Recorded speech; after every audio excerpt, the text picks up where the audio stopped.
I want to thank our host, Frank Gehry, WESTAF, the California Arts Council. Wonderful, and I'm honored to have a seat at this table with you all. Also, I want to make a comment that the webcasting is working, and I want to say hi to all my friends that are texting and tweeting me in real time. It's very cool. So it's working. So it's pretty exciting. I want to break convention a little bit here. I know we're supposed to be having a conversation amongst ourselves here at the table, but I also want to acknowledge that there's a lot of other people in the room and break the fourth wall a little bit. And I want to ask you all out there, think of a time, however you define creativity, however you understand this concept, think of a time when you saw creativity in action. You saw it happen. You saw it in front of you. Okay, either with young people or adults, either your own experiences of others. Think of a time, let's take 30 seconds. Think of a time when you saw creativity in action. We're going to give you that silence that Margaret talked about.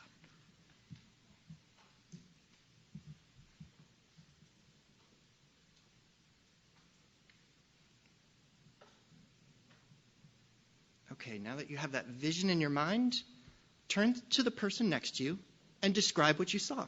What did creativity in action look like? Go ahead, let's take a couple minutes. Oh, well, I just thought about it. Doing improv and watching improv. Yeah. Have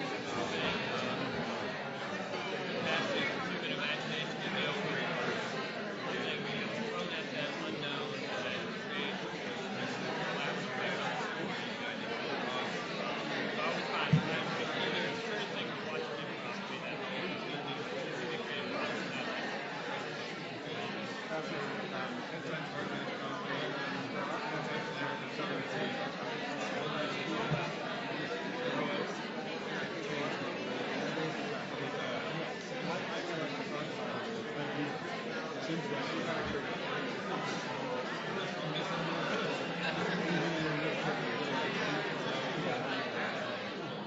Edward, we need to bring them back. Okay, let's come back. We need to bring everyone back, please. Come back together. All right, finish up your last sentence. Okay, so thank you for that little bit of controlled chaos here. Can we just be quiet? Okay. All right, come on back. Come back. Excellent. Thank you. Thank you so much. So we've all just talked about times when we saw creativity in action. So I'm curious to know, what does it look like? What are some things people said? Messy. Okay, good. Other things? I'm sorry? Risky. What else? Activity, doing. Okay, great. So I'm going to jump into the rest of my presentation right now. But I'm also really curious, how many people mentioned something that involved either teamwork or collaboration? Show of hands. Teamwork or collaboration. That's maybe 60% in the room? All right, that looks good. So that's where I'm going. And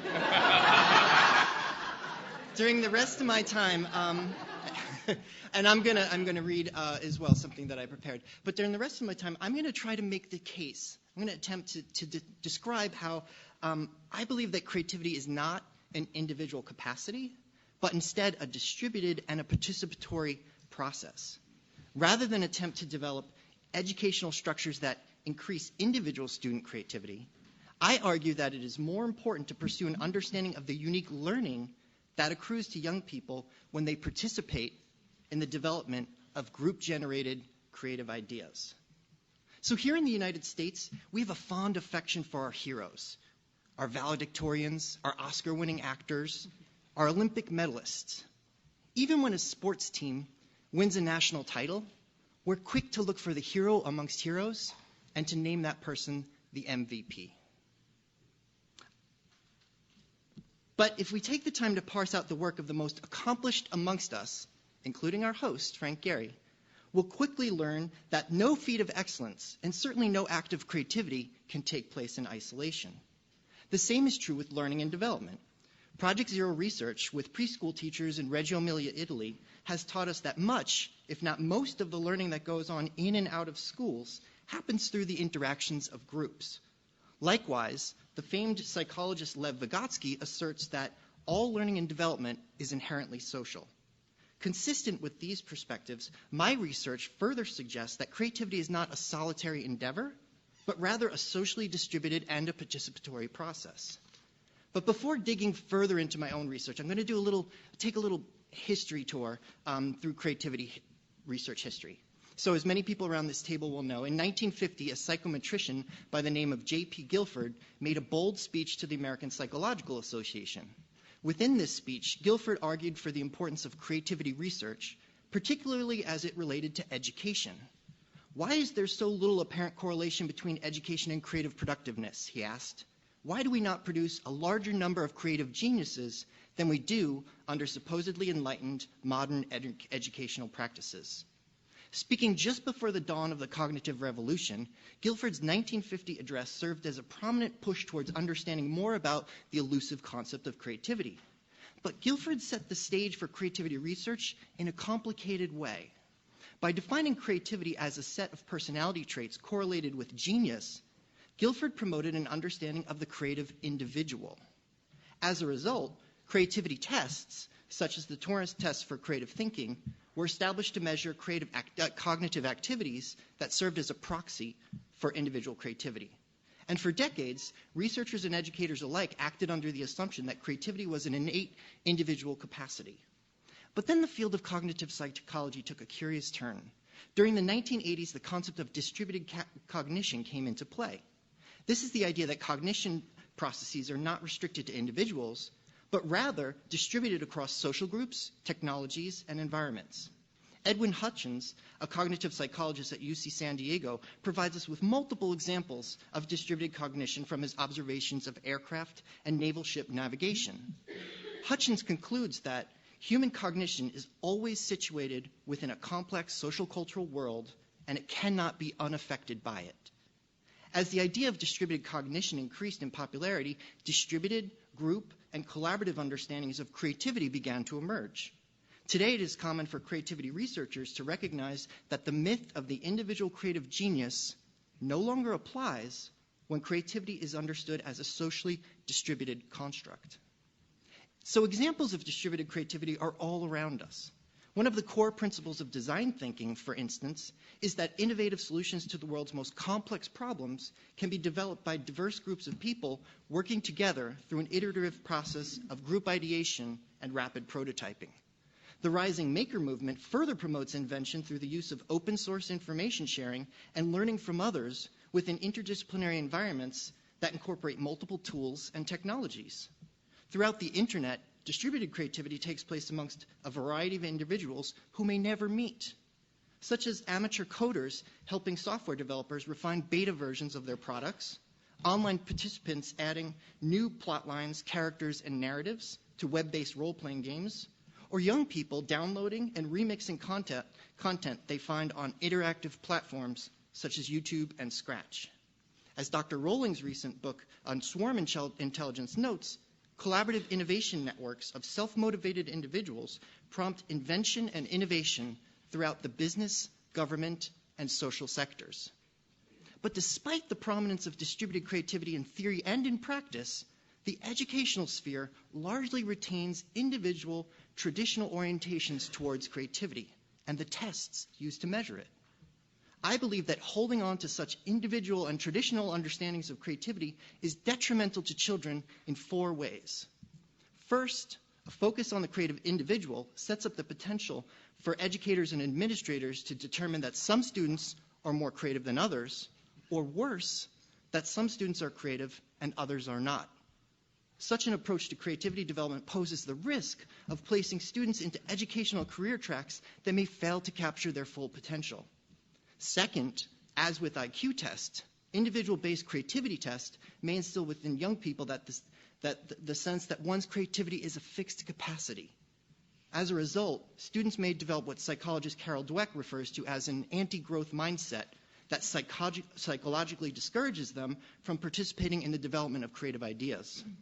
Third, individual orientations towards creativity deny young people the opportunity to learn from and invent with others, which is key to Vygotsky's theory on zone of proximal development and internalization and externalization. And lastly, an educational focus on individual creativity is incongruous with the need of innovative workplaces that no longer seek lone innovators, but rather employ collaborative work groups that incorporate the expertise of diverse individuals. So I believe that where creativity is concerned, educators are largely focused on the wrong unit of analysis. Rather than attempt to develop educational structures that increase individual student creativity, I argue that it is more important to pursue an understanding of the unique learning that accrues to young people when they participate in the development of group-generated ideas. Reframing creativity as a participatory experience will require what some may consider a radical epistemological shift. And that's this: moving the locus of creativity from individuals to ideas. In other words, suggesting that individuals are not creative. Ideas are creative, and there's multiple ways for a variety of individuals to participate in creative ideas. That's my conceptual framework. That's my theoretical positioning. I think that if we are going to truly understand creativity in education, we have to look beyond the skull and the skin of individual students. No test can be established to measure individual student creativity because creativity is not an individual construct. But what does this look like in practice? This is all interesting in theory, but what does it really look like in practice? So my research explores students engaged in a Boston-based art and design after-school program where young people work in project teams to develop ideas at the cutting edge of the arts and the sciences. The 4 primary findings from this study indicate that, first, as they develop creative ideas, students assume roles based on the talents and skills they bring to their work with groups. But these roles are neither fixed nor are they unidimensional. So a young person at one instance might be the project manager, or might be the researcher, or might be the technician, or might be the spokesperson, but then they'll flip around and have another role later on. But the roles that students assume capitalize on the expertise, the skills, the interests that they bring to their work with the group. Second, when idea development is structured as a distributed and participatory experience, creativity becomes what I call a double loop process of dialectical learning and development. And I'll explain that. So as ideas develop and become more complex, so too do the groups that develop those ideas become more complex and develop.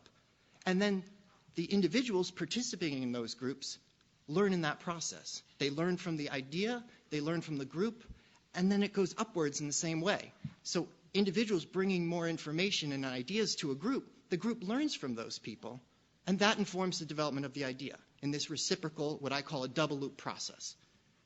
Third, creative ideas evolve when a local group of contributors, so a group, engage with a broader constellation of actors.